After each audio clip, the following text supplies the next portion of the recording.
você mais uma vez curvar a sua cabeça, estar em oração. Nós vamos receber da palavra viva do nosso Deus, por meio do Espírito Santo, que Ele fale a cada um de nós segundo cada uma das nossas necessidades. Que o Senhor assim nos abençoe e nos guarde. Oremos.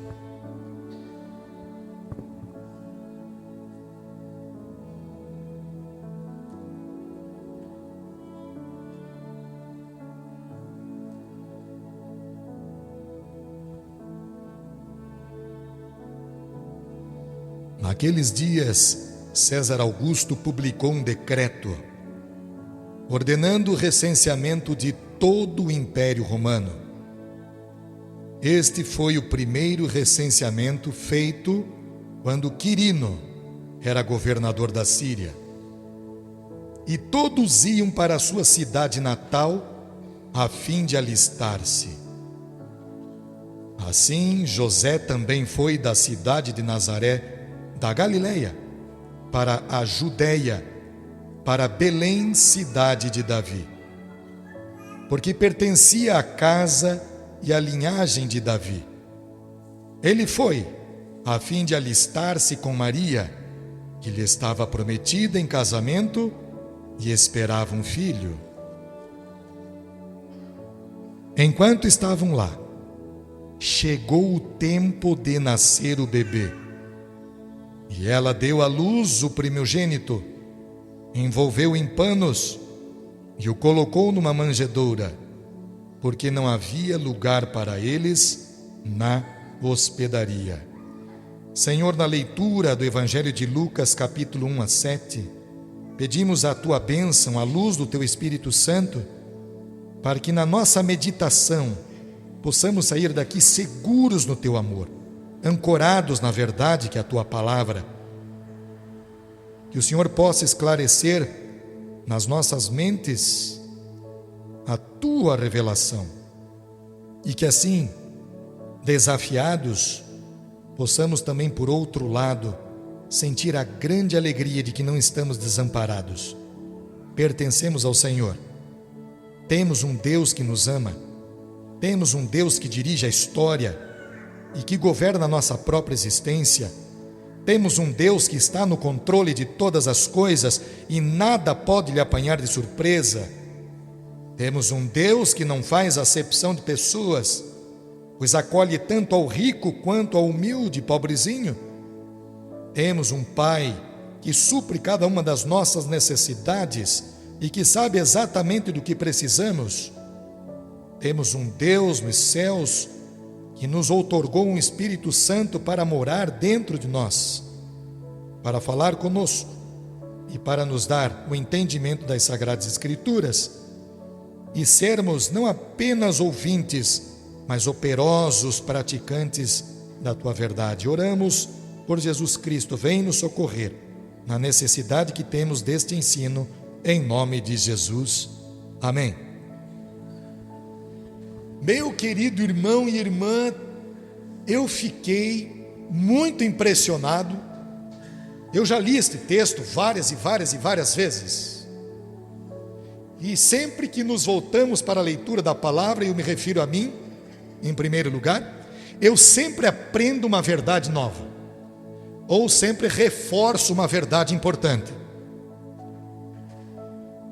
E aqui, de uma forma muito especial, eu reparei uma pequena frase, lá no verso 6.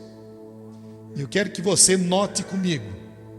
Lucas 2, 6. Enquanto estavam lá, então recordando do texto, né?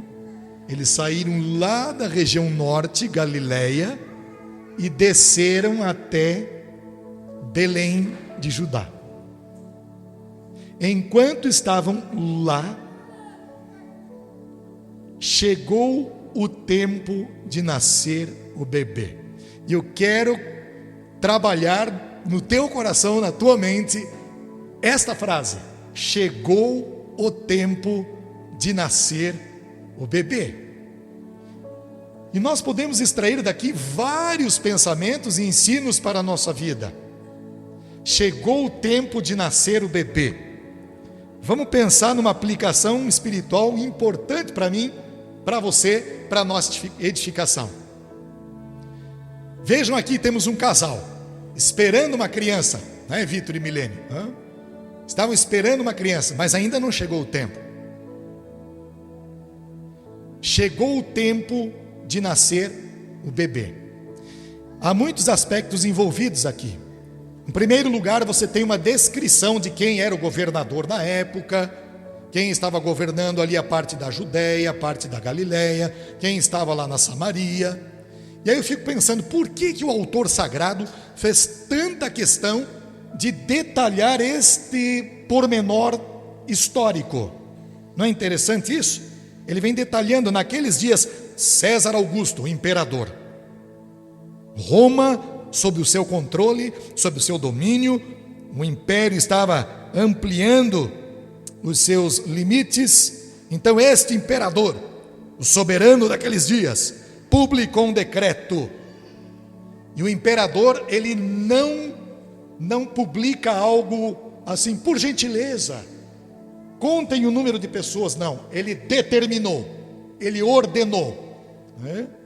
Ele, com o rosto sisudo, ele diz: eu ordeno, eu mando que todos os governadores contem a população. E vemos aqui Lucas, o evangelista, trazendo este pormenor na história. Publicou um decreto ordenando o recenseamento, a contagem, o IBGE, a estatística, para que ele pudesse saber qual é o tamanho deste meu império, para saber quantas pessoas temos que são pobres, que precisamos dar pão e circo, e quantas pessoas temos à disposição como exército para ampliar o poder, o domínio e o governo. Quantas pessoas nós temos como trabalhadores, de quem podemos cobrar mais impostos. Era esta a intenção do imperador na época. Então nós observamos essa questão muito clara aqui também, neste pormenor. E vemos aqui alguns nomes citados. Este foi o primeiro recenseamento, feito quando Quirino era governador da Síria. Eu fiquei pensando, mas por que esse pormenor histórico? Por que o nome dessas pessoas estranhas? Por que o nome de César, nome de Quirino? Parece nome de remédio, né? Esse negócio, Quirino. Nome estranho isso. Por que o autor sagrado fez tanta questão de trazer esses pormenores? Por uma razão muito contundente e especial. Jesus Cristo, ele ocupou um lugar na história da humanidade, para deixar claro que Jesus não era uma lenda, não era um conto de fadas. Jesus de fato esteve entre nós, habitou conosco. É um Jesus histórico que nós celebramos hoje, que nós servimos, que nós adoramos, que nós bendizemos, que nós glorificamos. O nosso Jesus colocou a planta dos seus pés nesta terra, como nós temos a nossa passagem aqui tão depressa, tão fugaz. Jesus Cristo ocupou um lugar na história, e este lugar foi tão forte, foi tão especial, que não foi César Augusto que dividiu o período em história antiga e os novos tempos. A história se divide a partir de Cristo, antes de Cristo e depois de Cristo. É um fato muito forte, muito especial, de que Jesus de fato esteve aqui. E isso não tem como negar.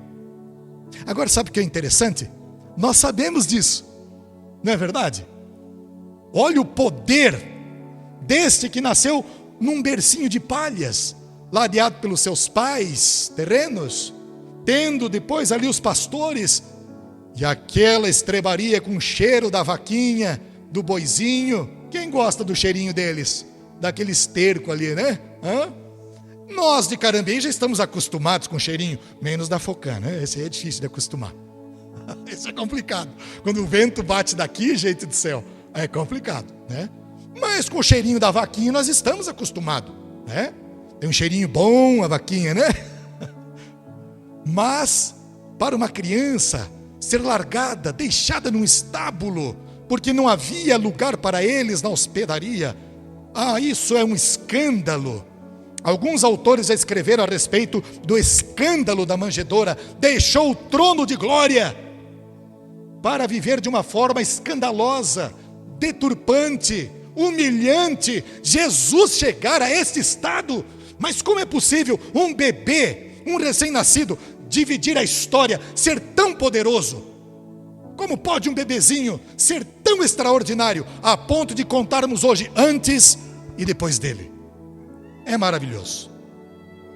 E então, seus pais, José e Maria, descem para que, em obediência ao decreto, pudessem se alistar e serem contados neste universo tão grande que era o Império Romano naquela época. E assim nós estamos aqui diante do texto. Quero partir para algumas lições, porque senão nós ficamos muito lá atrás, né, no texto. O texto é importante a leitura, o texto é importante que a gente possa compreender os acontecimentos daquela época, mas não podemos ficar só lá no passado. Nós temos que fazer uma pergunta: o que esse texto tem a ver comigo? Pode deixar esse versículo na tela, Vitor, por gentileza. O que esse texto tem a ver comigo? Eu sei que Jesus nasceu, eu sei que Ele viveu entre nós, trouxe os seus ensinamentos, operou sinais e maravilhas, milagres. O seu discurso, Ele arrebatava multidões. Mas o que isso tem a ver comigo? O que este Jesus de 2000 anos atrás, o que esse Jesus tem a ver com a minha agenda? Como que Ele afeta o dia a dia, na minha casa, no meu trabalho, nas minhas relações interpessoais, com os meus projetos, com os meus planos? É importante fazermos essa pergunta, porque é tão bonita essa história no Natal, não é mesmo? Nós vemos as casas enfeitadas, parece que tem premiação aí, né? Para casa, empresa aí, né? Nós gostamos das luzes, das lâmpadas, das velas que se acendem, da comunicação que o Natal nos traz, da árvore de Natal, dos piscas-piscas, das luzes multicoloridas. Gostamos desse clima, gostamos de ver as crianças aqui numa apresentação, estão ensaiando para hoje à noite. Gostamos do teatro, gostamos da euforia, gostamos da ceia. Nós gostamos de estarmos juntos, reunidos em família, gostamos de ir para o culto, nas celebrações especiais. Mas passou, e isso vai passar. Então eu quero trazer aqui alguns ensinos, refletir, para que você, a partir destes, possa, no poder e no domínio do Espírito Santo, aprimorar aí, diante das suas necessidades, este ensino, a fim de que esse ensino seja relevante para você. Nós chamamos isso de aplicação. A gente lê o texto, a gente explica um pouco do texto e agora vamos aplicar o texto, a prática. O que eu percebo aqui nesta frase tão importante: enquanto estavam lá. Enquanto estavam lá. Bem-vindo, querido, seja bem-vindo. Pode chegar a qualquer hora aí, tá? É um queridão, um pai muito querido, atencioso com seus filhos. Logo, logo ele faz uma visita para nós. Enquanto estavam lá, chegou o tempo de nascer o bebê. Enquanto estamos aqui,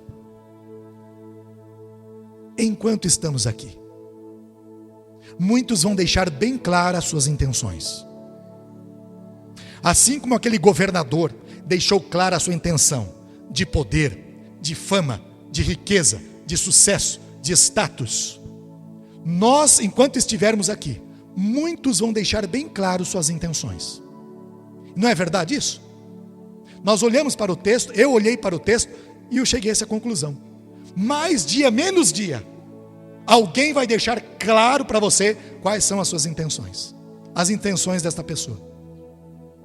Podem ser intenções muito boas a respeito, de uma convivência com você. Estamos falando para as famílias agora. Nós deixamos muito claro às vezes nossas intenções lá sob o mesmo teto, não é mesmo? Um pai deixa claro suas intenções para os seus filhos ou para as suas filhas. Estudem, sejam obedientes, alcancem patamares maiores. Mas um pai pode deixar muito claro o seu temperamento, muitas vezes rancoroso, está com alguma mágoa no coração. A mãe pode se demonstrar ou mostrar através das suas intenções quão dominadora ela é, diante do filho, da filha, o avô e a avó diante do neto, como aconteceu com esse governador, né? O fato é que seja quem for, sejam pessoas, sejam amigos, sejam familiares, sejam governantes, vão deixar bem claro suas intenções. Votei no sujeito, olha só a decepção que está sendo agora. Ai, ai, ai, ai, ai. Vem bomba aí, gente. E vem bomba. Vem bomba. 22 para 35 ministérios não é brinquedo. Não é brinquedo. Vai ser um arroxo complicado da gente pagar essa conta depois. Vai ser complicado. Então, já estão mostrando as reais intenções. Governantes decepcionam, pessoas decepcionam. E sabe por quê a Judéia chegou naquele momento? Porque Deus, no Antigo Testamento, colocou nas mãos dos reis, que Ele mesmo levantava o poder, o governo, e lhes disse a cada um desses reis: sejam uma bênção para as nações. E eles não foram. E eles não foram. O que acontece? Quando o povo de Deus falha, o ímpio assume o trono. Essa é a grande verdade. Quando o povo de Deus não ora, quando o povo de Deus não vigia, quando o povo de Deus não se dedica às Sagradas Escrituras, quando o povo de Deus não confia no Senhor, mas confia mais na força do seu braço, quando o povo de Deus se torna frouxo, o ímpio vai assumir o controle. Mas sabe o que me consola o coração? Ainda que isso seja plano de Deus, Deus tem o próprio ímpio debaixo do seu poder e da sua soberania. Mas isso não é motivo para a gente afrouxar. Continuemos orando, continuemos perseverando, continuemos clamando o sangue de Cristo Jesus, porque a nossa nação precisa de Jesus, mais do que qualquer governante, mais do que eu, mais do que você, mais do que pregadores, mais do que discursistas, mais do que aqueles homens que fazem promessas. Nós precisamos de Cristo, porque enquanto estamos aqui, por mais que as pessoas revelem suas intenções, a intenção de Deus para com você e para comigo é de nos salvar, é de manifestar sobre nós a sua graça e misericórdia, é de nos libertar do cativo que nós andávamos outrora como escravos do pecado. Deus nos abençoe a refletirmos sobre isso. E enquanto estamos aqui, uma outra lição que eu aprendi e quero compartilhar com você. Mudanças vão acontecer, mas eu não estou falando daquelas mudanças calculadas. Sabe aquela mudança calculada? Eu pretendo fazer um projeto tal, vamos sentar, vamos ver como é que está o orçamento, vamos ver fazer uma planilha aí no Excel, vamos colocar tudo direitinho, né? Tem irmãos que são experts nisso aqui na igreja, né? Programa, planeja, e a mudança acontece, porque você calculou essa mudança, e é uma bênção quando você, né? Prova do sabor da vitória. Que bênção, né? Estudei para uma prova, me antecipei, verifiquei todas as possibilidades de perguntas, chego lá, aí vem um 10, né? Não é uma bênção isso? Na mudança calculada, porque você vai galgar patamares maiores, e isso acontece também na atividade profissional e por aí vai. Mas aquelas mudanças inesperadas, o texto está falando de mudanças inesperadas. Como você tem lidado com isso? Com aquelas mudanças que te apanham de surpresa. E aqui eu vejo um casal pobrezinho, José e Maria. Vejam só que paradoxo. Que paradoxo. A Bíblia deixa claro que José era parente de quem? Era descendente de quem? Do homem poderoso chamado Davi. Ele foi rei, soberano, governando sobre todas as nações daqueles dias. As pessoas respeitavam aquele rei. E quem era José? Seu descendente. Um miserável, um pobrezinho, com dificuldade. Eu fico pensando, ele abre aquela correspondência lá. Maria, minha noiva, com quem eu não coabitei, porque você está grávida do Espírito Santo. Estamos numa encrenca muito grande, mulher do céu.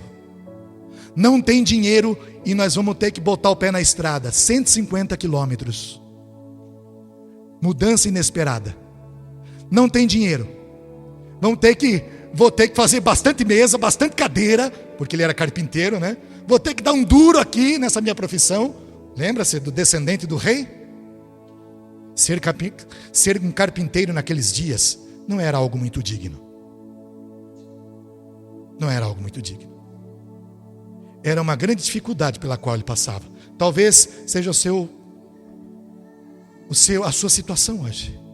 Talvez você se sinta não tão digno, olhando e se comparando com as outras pessoas. Mas para aquela pessoa tem aquela... Isso é complicado muitas vezes. E aqui, do lado mais pobre, pode surgir uma pontinha de inveja no coração. Por que ele tem tanto e eu não tenho quase nada? Não acontece isso com a gente muitas vezes? Porque você não se esforçou, porque você não trabalhou, porque você não estudou, porque você não ralou, é só isso. Mas não aparece oportunidade. Estude, trabalhe, se dedique. Seja fiel, não seja arrogante, nariz empinado. Seja humilde diante do Senhor. E Deus vai te abençoar. Com riqueza sim, com prosperidade sim. Mas nunca se determine a passar por cima dos outros, não. Mas eu sei que existem aqueles que estão satisfeitos com o que têm. E isso é uma bênção. E aqui nós vemos este casal, José e Maria, satisfeitos com o que tinham. E sabendo que Deus lhes daria provisão sobre aquilo que eles não tinham. E eles foram aquele caminho afora.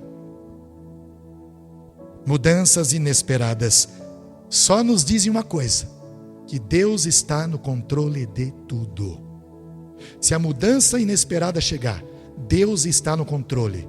Se você está muitas vezes preocupado com os rumos da sua casa, Deus está no controle. Se você está preocupado com a sua atividade profissional, Deus está no controle. Se você está com aquele sentimento, eu não sei, eu acho que alguma coisa vai acontecer, Deus está no controle. É claro que alguma coisa vai acontecer. É lógico, sempre acontecem coisas.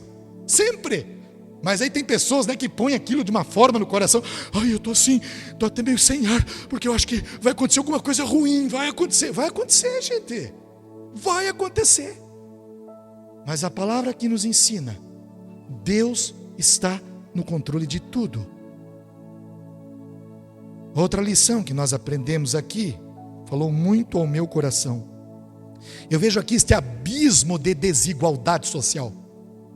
Aquele rei poderoso, com todos os seus cupinchas lhe servindo, e aquele povo sendo contado, para que pudessem lhes arrancar mais dinheiro, através de impostos pesados. Era assim que Roma trabalhava naqueles dias, e esta contagem demonstrou que abismo gigantesco que havia entre o rico, o pobre, o escravo.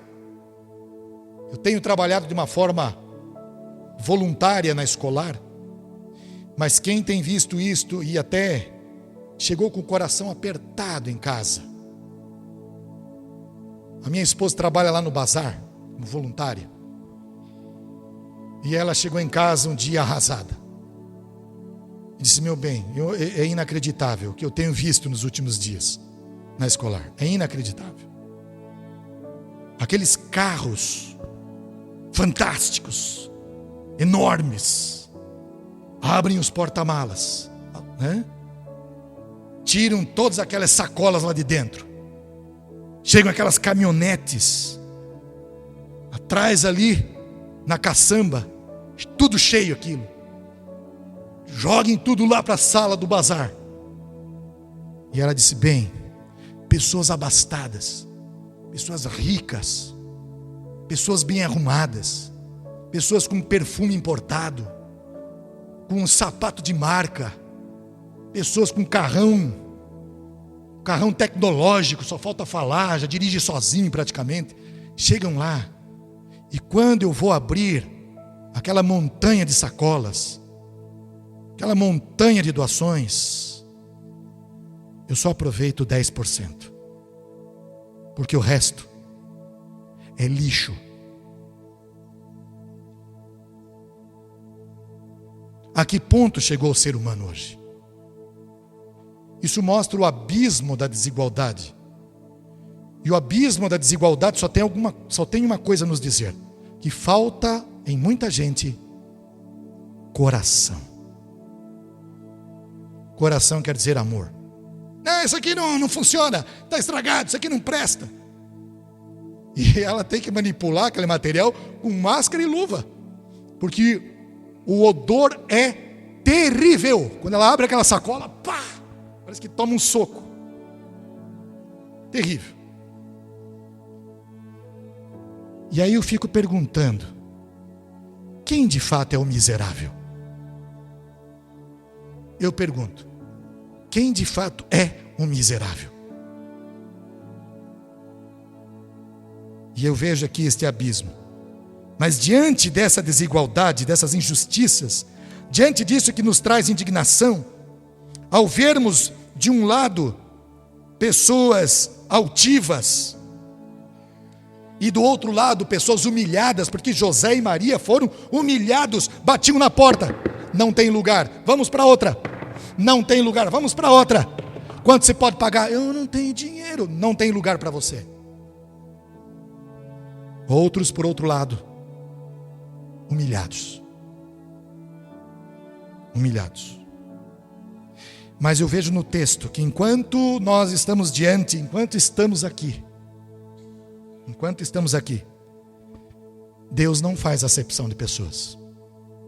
Ele pode perdoar esse rico que tem o coração miserável? Pode. É uma pessoa que precisa conhecer a graça do Senhor. Ele pode perdoar este pobre e invejoso que inveja o rico? Pode transformar o coração. Enquanto estivermos aqui, lembre-se que Deus não faz acepção de pessoas. E por fim, Deus está cuidando de todos. Do rico, do pobre, do invejoso, do orgulhoso, do humilhado. Deus está cuidando de todos. Porque Deus nos diz, Mateus capítulo 5, 45, faz o sol nascer sobre bons e ruins, e a chuva cair sobre justos e injustos. Então Deus está cuidando de todos. Enquanto estivermos aqui, Deus está cuidando de todos. Mas vai chegar o tempo em que o bebê vai nascer. Vai chegar o tempo em que Jesus vai voltar. Nós estamos vivendo esse período. Jesus vai voltar. Assim como ele nasceu há 2000 anos atrás, morreu naquela cruz, verteu seu sangue para a nossa salvação, subiu aos céus, ele vai voltar. Como você pretende viver enquanto você estiver aqui? Deus te abençoe, Deus te guarde. Foi um puxãozinho da palavra de Deus aí, né? Oxe, não foi? Mas é Natal, alegra o teu coração. Você está diante da palavra que traz vida, libertação, alegria para o teu coração. Não se sinta culpado, porque o Senhor te perdoa de todas as suas culpas. Você não precisa mais temer o juízo de Deus a partir do momento que você abre o coração para Ele e diz: Pai, eu pequei contra Ti na minha arrogância. Pai, eu pequei contra Ti na minha inveja. Pai, eu pequei contra Ti de não cuidar tão bem da minha família, da minha casa. Pequei contra Ti por blasfemar de autoridades. Ore por elas. Ore por elas. Clame o sangue de Jesus sobre o povo brasileiro, sobre as famílias do nosso país, sobre os pobres da nossa nação, para que não sejam explorados por mero assistencialismo. Em nome dos pobres vamos governar. Isso é mentira. Mentira. Que nós possamos orar para que se arrependam e entreguem seus corações definitivamente a Cristo. Seja pobre, seja rico, seja orgulhoso ou invejoso ou humilhado, que possamos orar uns pelos outros para sermos curados. Deus te abençoe. Feliz Natal. E volte hoje à noite, que vai estar bonito, hein? Volte hoje à noite, porque vai ser uma festança maravilhosa. E aí nós vamos voltar com esse coração: Senhor, enquanto eu estiver aqui, eu quero louvar o Teu nome, adorá-lo na beleza da Tua santidade, declarar que o Senhor é o meu Deus, o meu Senhor, o meu Salvador, que caminha conosco, que me perdoa, que me ama e que cuida de mim o tempo todo. Amém?